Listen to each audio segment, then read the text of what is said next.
नमस्कार, स्वागत आहे तुमचं सुषमाज किचनमध्ये। आज आपण घरच्या घरी अगदी सोप्या पद्धतीने अगदी क्रीमी असं श्रीखंड तयार करणार आहोत। अगदी या पद्धतीने केलेलं श्रीखंड अजिबात आंबट होत नाही व पातळ पण होत नाही। छान मार्केटपेक्षाही घट्टसर आणि शुद्ध श्रीखंड आपण घरच्या घरी तयार करू शकतो। रेसिपी अगदी सोपी आहे।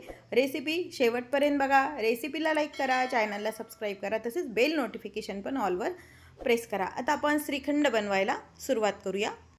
श्रीखंड बनवण्यासाठी इथे मी अर्धा लिटर दही घेतलेलं आहे। दही घेताना शक्यतो आंबट कमी असावं, ताजं दहीच तुम्ही यासाठी वापरायचं आहे। आता या दह्यातला आपल्याला पूर्ण चक्का तयार करून घ्यायचा आहे। आता हे जे दही आहे याचा आपल्याला चक्का तयार करायचा आहे। यातलं पूर्ण आपल्याला पाणी काढून घ्यायचं म्हणजे आपलं श्रीखंड छान असं घट्टसर तयार होतं। त्यासाठी इथं मी एक भांडं घेतलंय, त्यावरती ही जाळी ठेवलेली आहे आणि यावरती आपल्याला एक स्वच्छ रुमाल टाकून घ्यायचा आहे। आता चक्का बनवायचे भांडे पण मिळतात, ऑनलाईन आहेत बऱ्यापैकी। आणि हे जे पूर्ण दही आहे हे यामध्ये टाकून घ्यायचंय। आता हे जे दही आहे आपल्याला व्यवस्थित यातलं पूर्ण पाणी काढून घ्यायचंय। त्यासाठी आपल्याला हे एक तर रात्रभर तुम्ही असंच हे बांधून ठेवायचंय किंवा मग 7 ते 8 तास तर मला यातलं पूर्णपणे पाणी निघेपर्यंत आपल्याला लागतातच। आणि हे चाळणीवरतीच आपण ठेवून घेणार आहोत म्हणजे व्यवस्थित भांड्यामध्ये पाणी पडतं। किंवा मग तुम्ही कुठं लटकून जर ठेवायचं असेल खिळ्याला तर तसं पण तुम्ही ठेवू शकता। शक्यतो असं दाबून दाबून सुरुवातीला पाणी काढून घ्या पूर्ण दह्याचं। आणि हे निघालेलं पाणी तुम्ही एखाद्या वेळेस पराठ्याला वगैरे भिजवायला पण वापरू शकता, न फेकून देता। आता हे जे कापड आहे याची आपल्याला घट्ट अशी गाठायला बांधून घ्यायची आहे। म्हणजे व्यवस्थित आपल्याला गाठ बांधून हे रात्रभर आपण हे असं जाळीवरती एखादं वजनदार झाकण ठेवायचंय आणि ठेवून द्यायचंय। आता याची गाठ बांधून घेऊया व्यवस्थित। घट्ट अशी ही गाठ बांधून घ्यायची आहे आणि यावरती आपण हे जाळीवरतीच हे असं दही ठेवून घेणार आहोत। आणि यावरती एक वजनदार तुमच्या जवळ जर भांडा असेल ते ठेवा किंवा मग दगड असेल तर ते ठेवा। माझ्याकडे असा हा छोटा खलबत्ता आहे, तो मी यावरती ठेवतीये।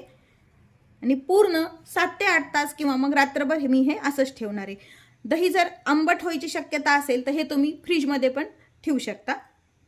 आता हे असंच ठेवून 7 ते 8 तासांनी आपला चक्का छान तयार होईल। आपण हे पूर्ण रात्र चक्का तयार करायला असंच ठेवलेलं आहे। व्यवस्थित यातलं पूर्णपणे पाणी आता निघून आलेलं आहे आणि घट्ट असा आपला चक्का तयार आहे। आता याची बांधलेली गाठ सोडून घेऊया। अगदी पूर्ण असा घट्टसर चक्का आपला तयार झालेला आहे। हा जो चक्का आहे आपण जाळीतून ह्या चाळणीतूनच पूर्णपणे फेटून घेणार आहोत म्हणजे असं स्मूथ चक्का आपला तयार होतो। पूर्ण हा चक्का ह्या जाळीवरती आपण काढून घेऊया। हा जो चक्का आपण जाळीवर घेतला, एक भांडं ठेवले खाली, यामध्ये आपण पिठी साखर टाकून चक्क्यासोबतच आपण पिठी साखर पण व्यवस्थित अशी गाळून घेणार आहोत। यामुळे काय होतं, असं फेटून घेतल्यानंतर आपल्याला जेव्हा नंतर श्रीखंड जे फेटायचं असते त्याला कमी वेळ लागतो आणि साखर पण आपली व्यवस्थित छान मिक्स होते। आता हे पूर्ण यावरून आपण गाळून घ्यायचंय। साखरेचं प्रमाण जसं तुमचं दही आहे आंबट वगैरे त्या प्रमाणात तुम्ही वापरायचं किंवा गोड आवडत असेल तर जास्त साखर वापरली तरी चालते। मी इथं साधारण छोट्या वाटी भरून साखर वापरलेली आहे। या पद्धतीनं हा चक्का आपल्याला जाळीतला पूर्ण काढून घ्यायचा आहे। आता याला पूर्ण व्यवस्थित 10 ते 15 मिनिट छान फेटून घ्यायचंय म्हणजे अगदी स्मूथ बॅटर हे तयार होतं। बाहेरचं जसं मार्केटचं श्रीखंड असतं ना तसंच। आणि मग नंतर यामध्ये आपल्याला ड्रायफ्रुट्स वगैरे टाकायचे असतील तर ते टाकून घ्यायचे। यामध्ये साखर टाकून आपण छान फेटून घेतलंय, थोडीशी चमक येते फेटून झाल्यानंतर व्यवस्थित। पुन्हा यामध्ये आपल्याला इथं मी गरम दुधामध्ये थोड्याशा केशरच्या काड्या ज्या आहेत त्या भिजू टाकलेल्या होत्या, हे दुधासहित केशरच्या काड्या यामध्ये पूर्ण टाकून द्यायच्यातून पुन्हा एकदा आपल्याला हे फेटून घ्यायचंय। केशर जर नसेल तर तुम्ही केशरी कलर पण वापरू शकता आणि हे मिक्स करून घ्यायचंय। पुन्हा मस्त कलर आलाय आपल्या श्रीखंडाला। आता हे छान फेटून झालंय। आता यामध्ये वेलची आणि जायफळ पावडर टाकून घ्यायची आणि आता आपण हे चमच्याने व्यवस्थित मिक्स करणार आहोत। यासोबत तुम्हाला जर याच्यामध्ये ड्रायफ्रुट्स टाकायचे असतील आतमध्ये तरी पण तुम्ही टाकू शकता किंवा मग वरून गार्निशिंगसाठी पण वापरू शकता। ड्रायफ्रुट्स मी प्लेनच श्रीखंड ठेवते, शक्यतो यामध्ये टाकत नाही, वरतून फक्त गार्निशिंगसाठी वापरते।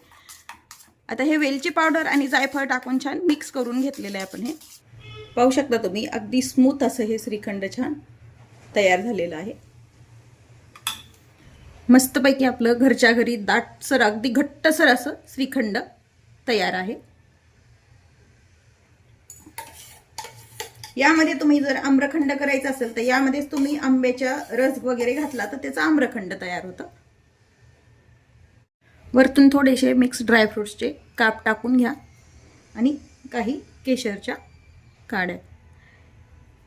आता हे थंड करून मस्त आपल्या खायला घ्यायचंय. तुम्ही श्रीखंड कसं बनवता हे कमेंट करून नक्की सांगा. तसेच तुम्ही जर माझ्या चॅनलवर नवीन असाल तर चॅनलला सबस्क्राईब करा, रेसिपीला लाईक करा आणि व्हिडिओ शेअर करायला विसरू नका. अशाच नवीन रेसिपीसोबत पुन्हा भेटूया. तोपर्यंत बाय बाय. व्हिडिओ पाहिल्याबद्दल धन्यवाद.